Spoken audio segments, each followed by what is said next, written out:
tapi semua orang mintanya saya, jadi waduh, yes, alhamdulillah, tapi juga harus sabar.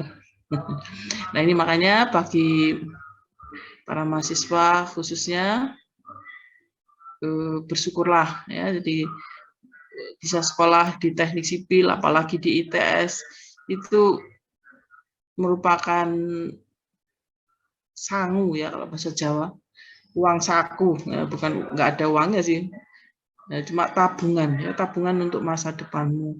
Nggak tahu nanti mau terpakai atau tidak ya, tapi yang jelas ini sudah tabungan yang tidak bisa digantikan dengan uang. Ini hanya bisa tenagamu, hanya bisa kecerdasanmu, ya.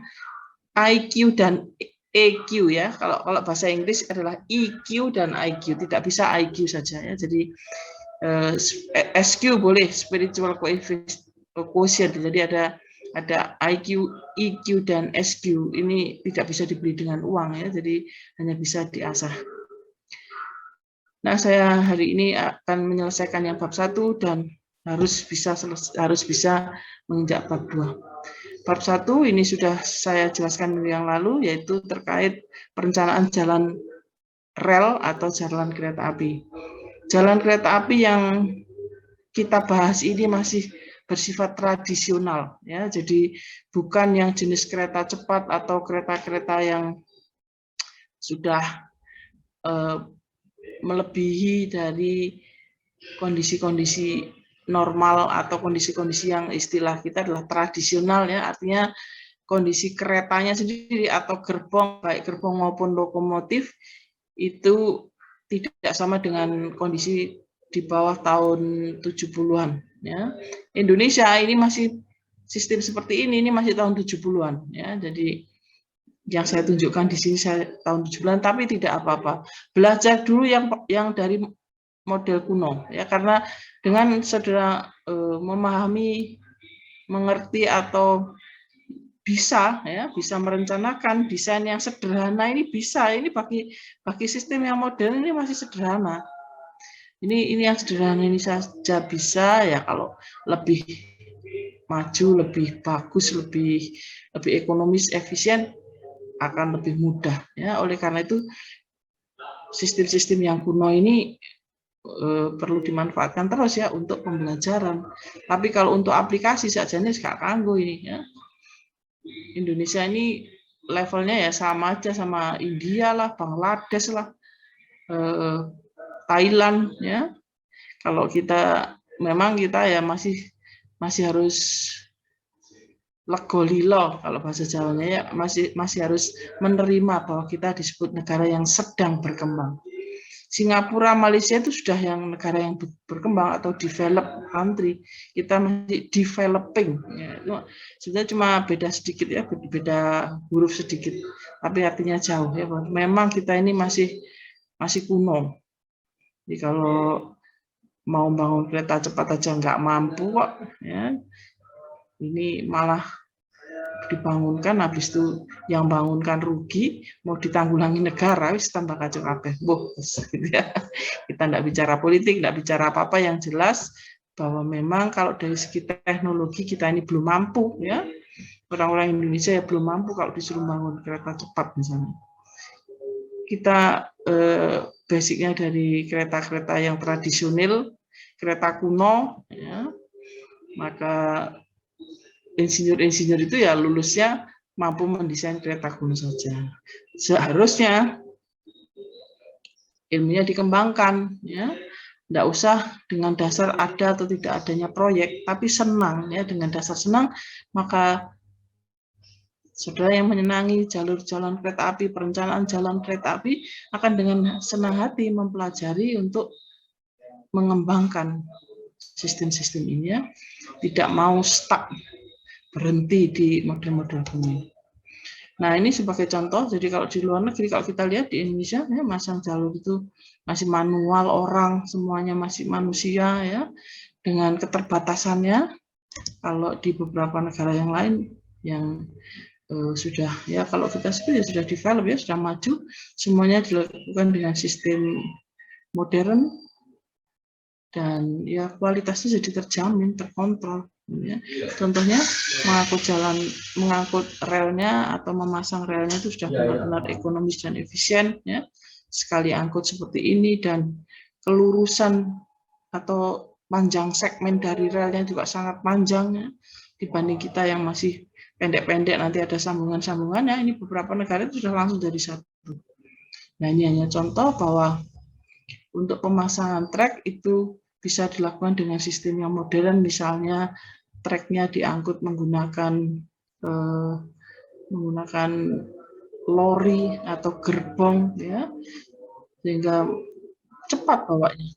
Tapi kalau di Indonesia, kita lihat kembali, relnya itu masih diangkut oleh manusia, ya, diangkut pakai kren. Bentar, nah ini ya, relnya itu dipasang manusia, dipasang kren seperti ini. Ini diangkat seperti ini. Nah, jadi ya begitulah kemampuan kita. Ya, kalau saudara tidak berusaha untuk mengembangkan, tidak berusaha berkembang, ya segini-gini aja bisanya. Ya. Setiap kali ada yang kita inginkan, atau kita melihat setiap kali ada perubahan yang lebih ekonomis efisien, kita nggak bisa mengejar, ya, karena tidak ada seorang pun yang mampu atau menguasai. Ya itu betul. Di jalan kereta api, kalau saya lebih kelihatan lagi dari pelabuhan misalnya. Itu hampir nggak ada mahasiswa ITS yang mau ngambil pelabuhan untuk tugas akhir, nggak ada. Tapi nanti kalau mau kerja, pengennya kerja di PT Persero Pelabuhan Indonesia. Bu Dia, saya ingin di Persero, tugas akhirmu itu loh apa, tak gitu kan. Tapi kadang-kadang saya nggak tega, ya. Saya cuma bilang, ya silakan aja ikut tesnya. Tapi sangat disayangkan, seandainya ikut tes lolos, ya sayang, ya, karena dia tidak punya ilmu. Itu banyak terjadi. Dan benar-benar terjadi, ya, saya tidak bohong ini. Oleh karena itu, bidang teknis seperti senono, dan jangan takut dengan yang sulit-sulit, ya, itu merupakan tantangan. Nah, pemasangan trek ini, ya, kalau di Indonesia biasanya dilakukan dengan cara seperti ini. Jadi treknya itu diangkut dengan bulldozer atau eskavator, ya, jadi diangkut seperti ini, dipasang satu-satu. Cara-cara seperti ini ya tidak baik. Kenapa? Coba kita lihat, relnya bisa bengkok lah dan sebagainya, ya. Kemudian setelah dia ada di dekat lokasi itu, mindahnya itu ya paling diungkit, ya, pakai linggis lah apa, digeser ke sana kemari. Sementara kalau di luar negeri itu dia ada semacam cetakan sistem yang bisa meletakkan satu persatu secara akurat dan cepat. Masang rel ini cuma 10 meter lari per jamnya, ya, karena kayak gini nih, coba kita lihat, ya, ini satu lonjor isinya 10 meter, ya, ini butuh waktu sejam karena geser-gesernya seperti ini, ngangkatnya seperti ini. Jadi saya belum lihat, ya, ini kalau ini saya menunjukkan yang kontraktor Indonesia, ya, belum pernah saya lihat kontraktor Indonesia bisa ekonomis dan efisien seperti misalnya yang pernah saya lihat itu pemasangan di jalur kereta apinya di Cina dari Beijing menuju Lhasa, ya, di Cina bagian barat. Lalu saya melihat dari Turki, ya, kereta apinya Turki. Kalau Turki sudah jauh lebih maju, ya, sudah lama lagi, ya, sudah 10 tahun lebih dulu daripada jalur-jalur kereta apinya Cina. Apalagi kalau kita bicara Eropa, ya, saya sekolah tahun 89, tahun 90 lah, itu sudah membangun kereta api cepat dari Inggris lah menuju Eropa, jadi melalui bawah laut. Itu istimewa sing iso wong Indonesia, ya. Tapi kadang-kadang kontraktor nekat bonek gitu, ya, pokoknya aku dapat kerjaan bisa gitu. Begitu mengerjakan nggak bisa, ya sudah, tambah dia sendiri rugi, pekerjaan nggak selesai. Itu yang banyak terjadi kontraktor di Indonesia. Betul itu, ya. Jadi model-model lulusan-lulusan atau sarjana-sarjana yang sekolahnya nggak mau berpikir, tapi nanti kalau sudah kerja pengen gengsinya tinggi, ya, nggak mau kerjaan yang remeh-temeh kah misalnya, ya. Nah, ini jadinya kontraktor di Indonesia itu banyak, ya, begitu. Ini saya ingatkan, jadi nanti kalau sudah lulus, kemudian mau kayak gitu, mau menjadi kontraktor yang kayak gitu, ingatlah kata-katanya Budia. Ya, bagi saya itu kontraktor yang kayak gitu tuh ya kontraktor recehan ya. Itu enggak mutu. Nah, itu bukan jenis pekerjaan yang perlu dikejar ya. Saudara sudah modern dari generasi-generasi yang terlahir dengan kecukupan ya. Jangan menjadikan dirinya miskin ya. Miskin karena keadaannya seperti itu namanya miskin ilmu ya. Miskin jiwa, nah, jangan. Kayalah jiwa, itu yang nomor satu ya. Mungkin nggak punya uang tapi jiwanya kaya, itu lebih mulia.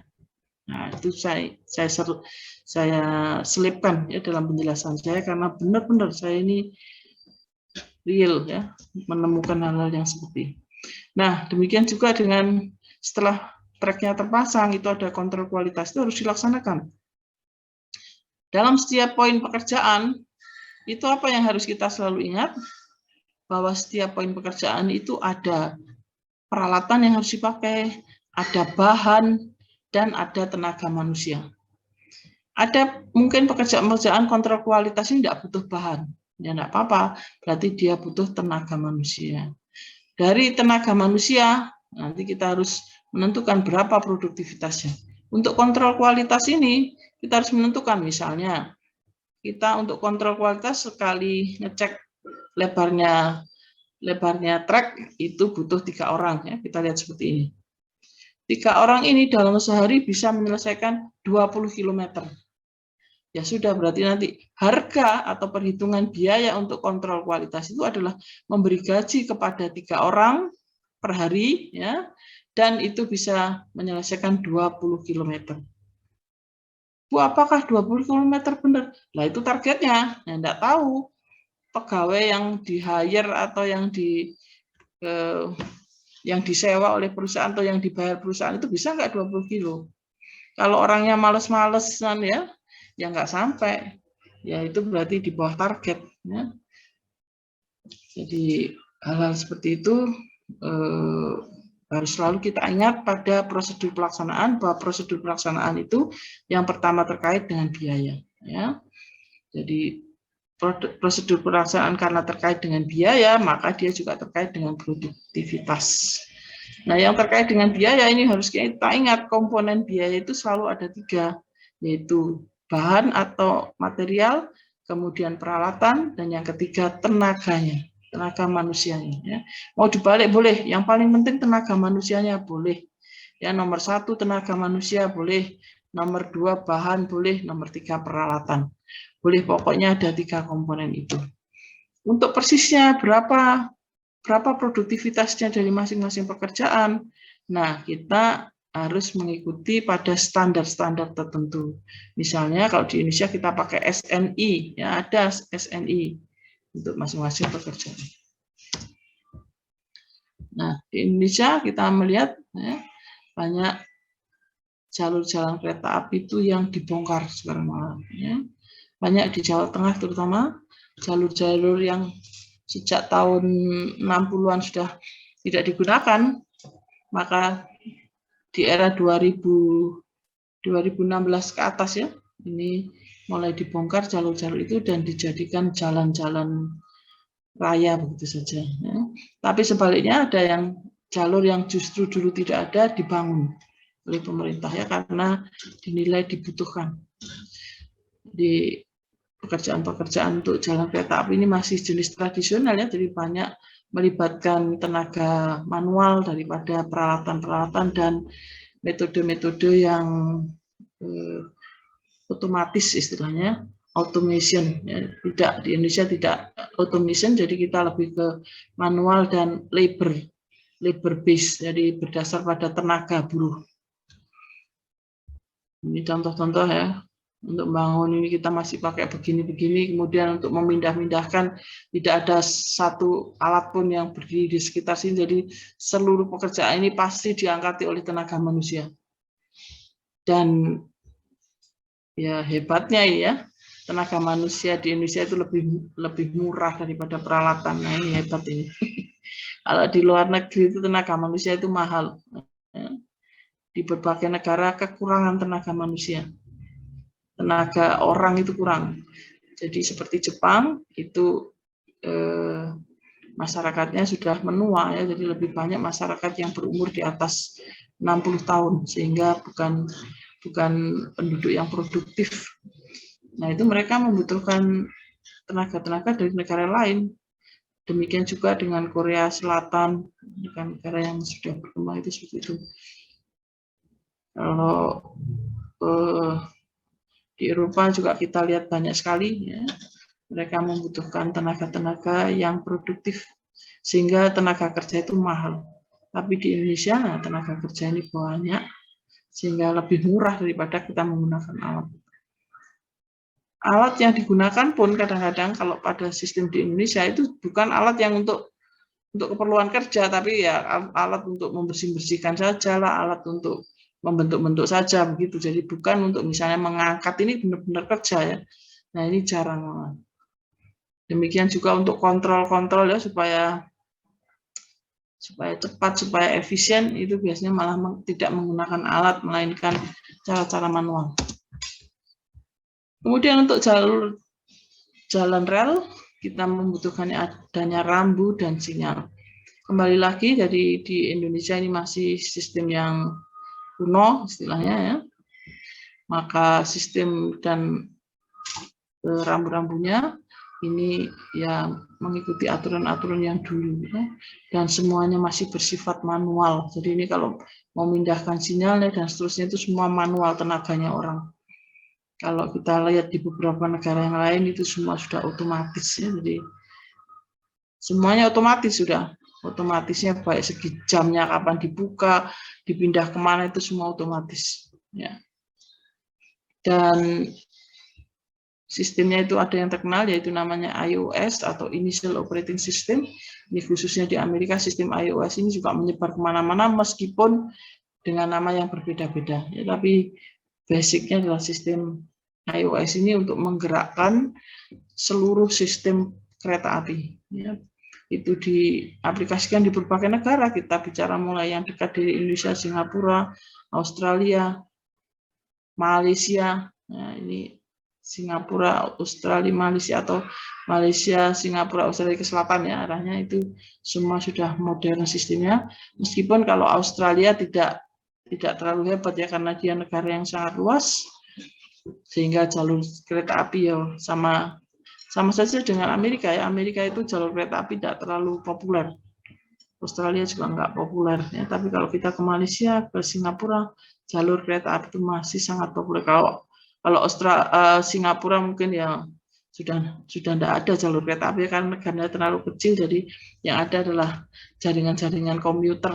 Jadi ya memang bentuknya jalur kereta api tapi tidak seperti kereta api pada umumnya di Indonesia. Malah di Indonesia sebagian besar bukan kereta api komuter ya, tapi antar provinsi atau antar kota.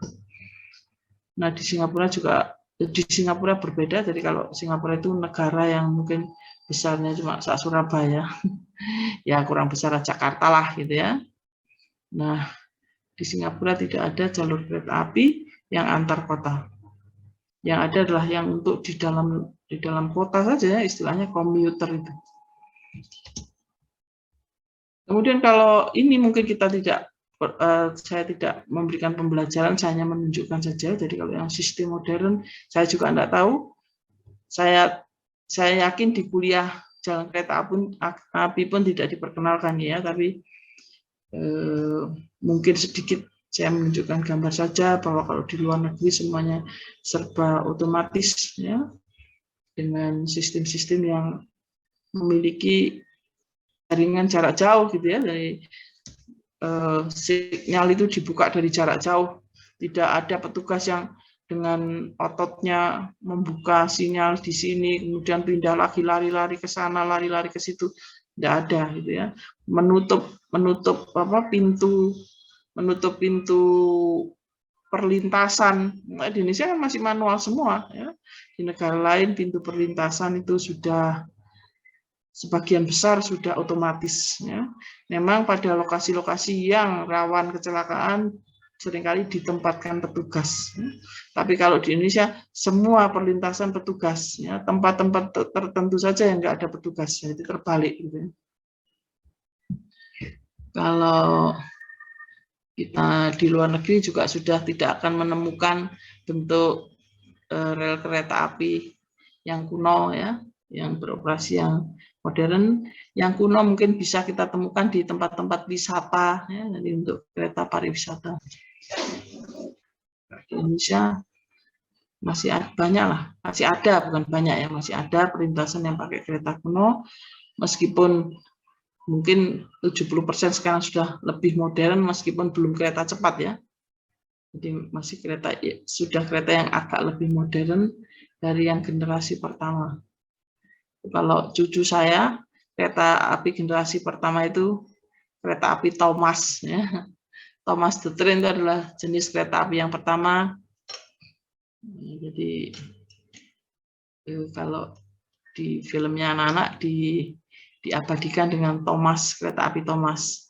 Nanti berkembang menjadi Chuggington, ya. Budia tahu, Budia punya cucu, ya. Saudara mungkin tidak tahu malah. Nah, kita di teknik sipil ini pekerjaan. Jadi pada pembahasan kereta api, saya kira saya sudah menjelaskan secara garis besar, mungkin kurang jelas ya, saya tidak bisa lagi lebih dalam karena nanti saudara akan belajar misalnya untuk membuat tanah dasar itu belajar di kuliah mekanika atau di kuliah di bagian PMK ini yang tanah.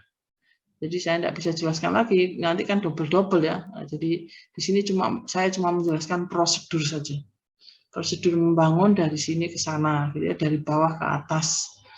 Tapi detail bagaimana tiap bagian akan dibahas pada perkuliahan yang lain. Jadi misalnya bagaimana menyiapkan subgrid-nya, bagaimana menyiapkan subbalasnya. Ya. Sudah saya tunjukkan bahwa subbalasnya ada spesifikasi begini. Menyiapkannya harus menggunakan alat ini, tapi apa ukurannya penggunaan alat-alat itu? Nah, itu yang dibahas di tempat yang lain. Kemudian pada saat kita menyusun metode pelaksanaan, metode konstruksi lah ya, metode konstruksi, ada istilah yang sangat dikenal, ya. Dan istilah ini akhirnya menjadi dasar dari berbagai kegiatan pada pelaksanaan. Istilah itu namanya WBS, ya, Work Breakdown Structure. Dalam WBS itu sebetulnya ada level-level, ya, ada namanya level 3, level 4, level 5. Sebenarnya ada level 1, 2, 3, 4, 5. Kita membahas level 1, istilahnya WBS level 1 itu sebenarnya tidak di teknik sipil ya, karena WBS level 1 itu ada di level pemerintahan atau di level eksekutif. Jadi bukan untuk konsumsi teknik sipil. Jadi work breakdown itu berupa uraian mengenai jenis-jenis kegiatan yang akan dilakukan.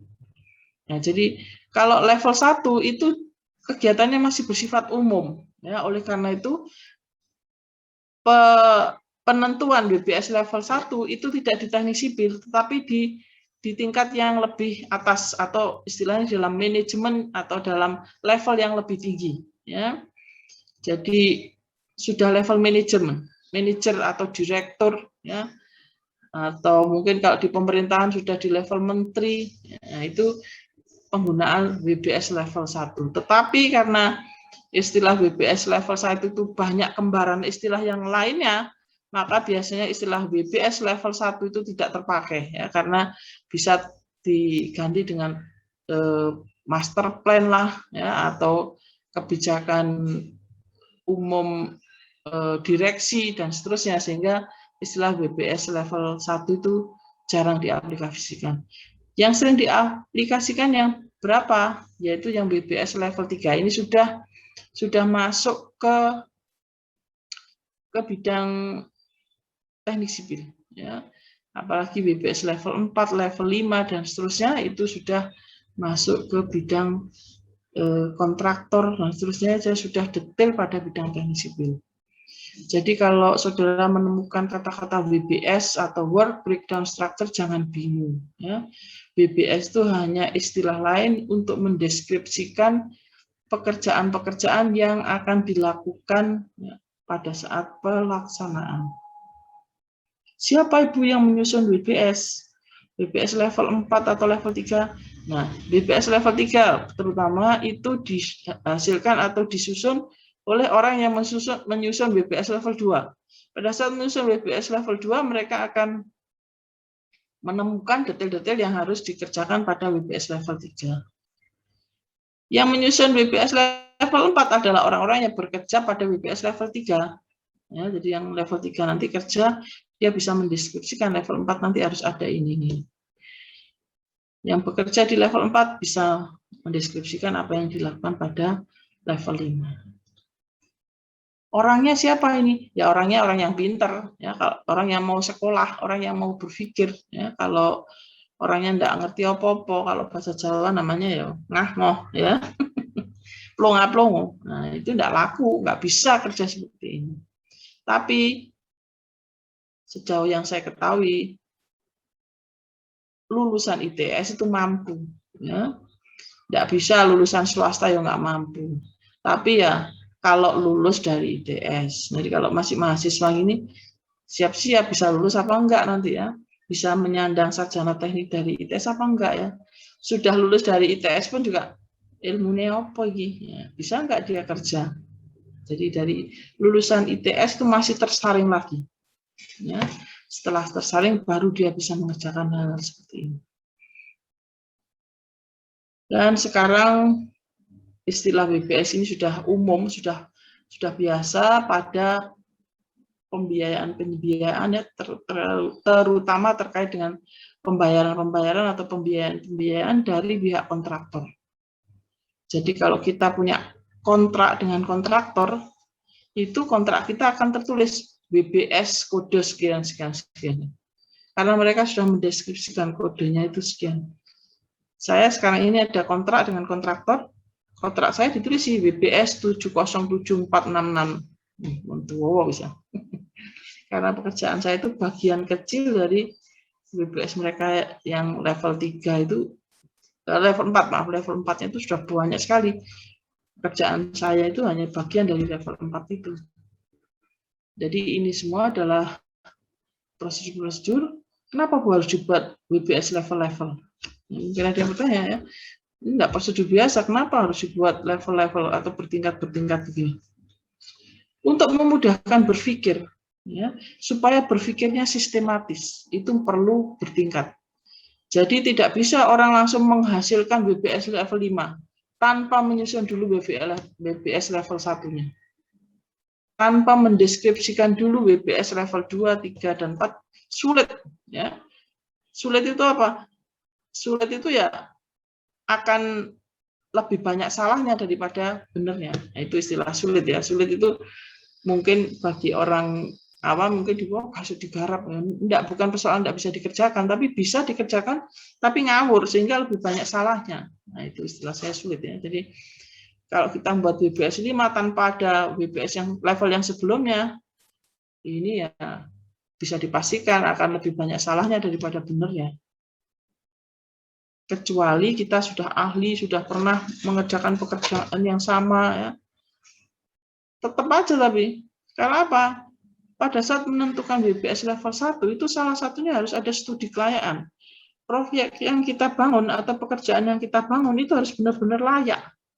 Tahu ya artinya layak? Artinya layak itu dia bisa menghasilkan kegiatan-kegiatan yang produktif dan ekonomis. Jadi kalau kita membangun sebesar 1 miliar misalnya, bangunan 1 miliar itu harus bisa menghasilkan nilai lebih dari 1 miliar. Jangan bangunan yang 1 miliar menghasilkan nilai kerjaan atau menghasilkan keuntungan yang cuma 700 juta. Ini jelas-jelas ya, jelas-jelas namanya buat duit. Ya. Tapi kalau 1 miliar bisa menghasilkan 5 miliar, itu adalah benar-benar pekerjaan yang sukses. Ya. Itu semua hanya bisa dilakukan kalau kita melakukan WBS di level 2. Tidak bisa WBS 5 bisa menghasilkan itu, tidak bisa. Nanti ya pusing itu yang kerja. Ya. Makanya untuk memudahkan pekerjaan, untuk membuat semuanya sistematis, harus ada level-levelnya. Demikian juga kalau kita mengatakan, oh ini ada WBS-nya, jangan WBS menutup, ya harus dilanjutkan. Ini ada WBS-nya level sekian, gitu ya. Atau ini mengikuti WBS level sekian, nah, ini boleh. Banyak ini anak ITS sok-sokan gitu, Bu ini sudah kami kerjakan Bu mengikuti WBS. WBS apa? Ya WBS, kan? Ini berarti tidak ngerti omongan WBS ini, gitu ya. Nah, dia harus jelas, dia mengikuti kerjaan WBS level piro itu, gitu. Atau kalau kita tidak tahu itu level berapa, ya dilihat aja kode WBS-nya. Kalau depannya ada 7, berarti dia level 7. Ya, kalau depannya 6, ya berarti level 6, misalnya gitu. Atau 4 atau 3 ya. Itu bisa kita jadikan pedoman itu jenis levelnya dari angka di situ. Kemudian sekali lagi bahwa semua pekerjaan pelaksanaan itu terkait erat dengan anggaran biaya. Ya, jadi semua poin-poin di dalam metode konstruksi itu harus terkait dengan biaya. Dalam menyusun biaya ada namanya analisa harga satuan. Analisa harga satuan itu harus mengacu pada standar ya, yang tadi saya sebutkan. Ada namanya SNI lah boleh. Kemudian kita bisa menggunakan standarnya departemen-departemen terkait, departemen pekerjaan umum, ya PUPR lah ya, kemudian departemen perhubungan atau mungkin departemen yang lain, ya itu mengeluarkan standar-standar sehingga bisa digunakan sebagai acuan. Kalau saya mengarang sendiri Bu, bagaimana? Salah. Nah, gitu jawabannya. Jadi sederhana, saya selalu katakan jangan ngarang sendiri, salah. Tapi itu juga masih selalu terjadi. Tugas akhir ya, yang maju bulan apa kemarin itu? Maret atau ya? Ya, kebetulan enggak tahu, enggak pernah ikut kuliah Bu ya. Ini dia nyusun RAB dulu. Dari mana? Apa dasarnya kamu menyusun sendiri? Ya ini saya buat Bu. Saya buat itu dasarnya Bu. Saya asumsikan ya, iya gitu kan, salah ya. Jadi menyusun rencana anggaran biaya itu harus mengikuti standar. Boleh pakai SNI ya, standar nasional Indonesia itu ada yang terkait dengan bagaimana menyusun rencana anggaran biaya. Pekerjaan-pekerjaan untuk teknik sipil itu ada SNI-nya, tinggal cari di internet banyak. Atau kita mau menggunakan standar dari kementerian tertentu.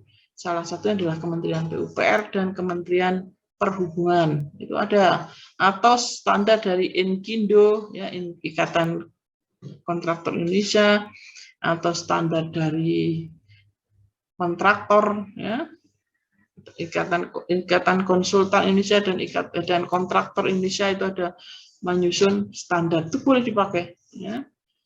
Tapi bukan karanganmu dewe.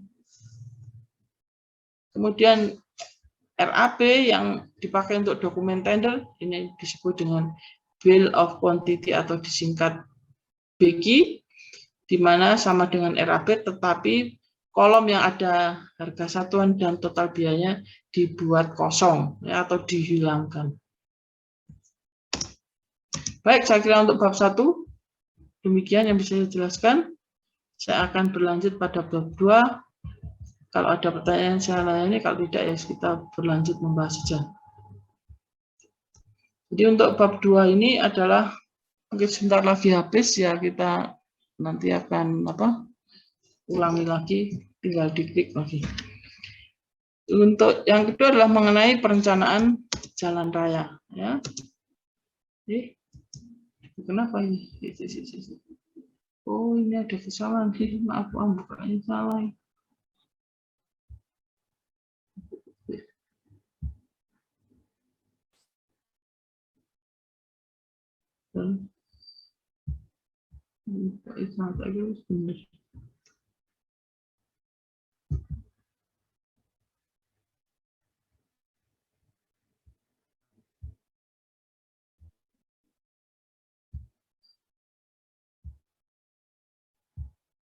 Ya, jadi yang kedua ini terkait jalan raya, jalan tol, dan bandara.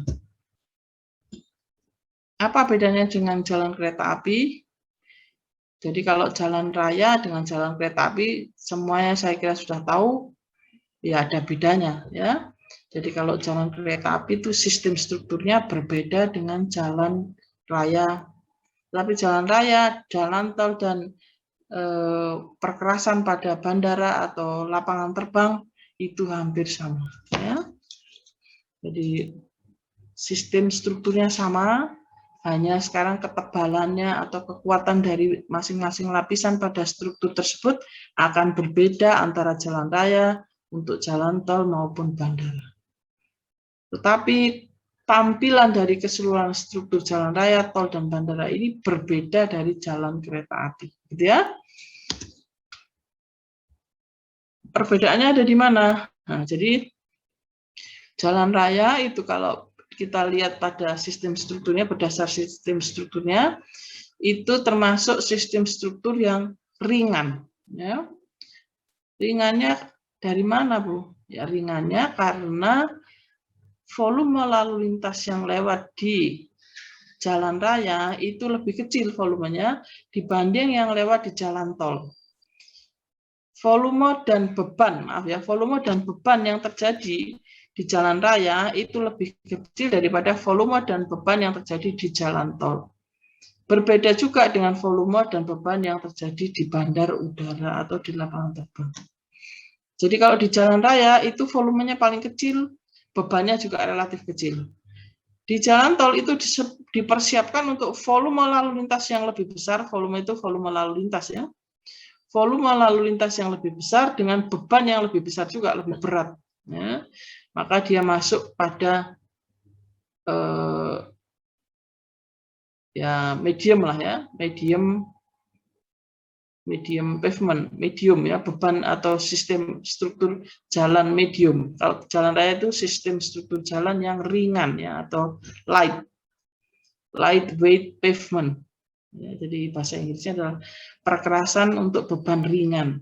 Kalau untuk jalan tol sudah mulai perkerasan untuk beban sedang.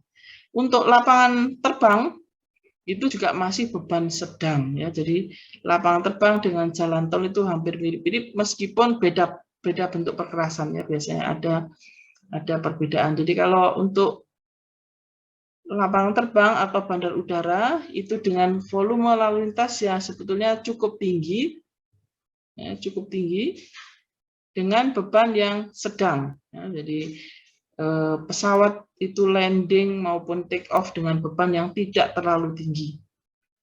Kok bisa, Bu? Loh, ya bisa lah. Kan pesawat itu tidak bisa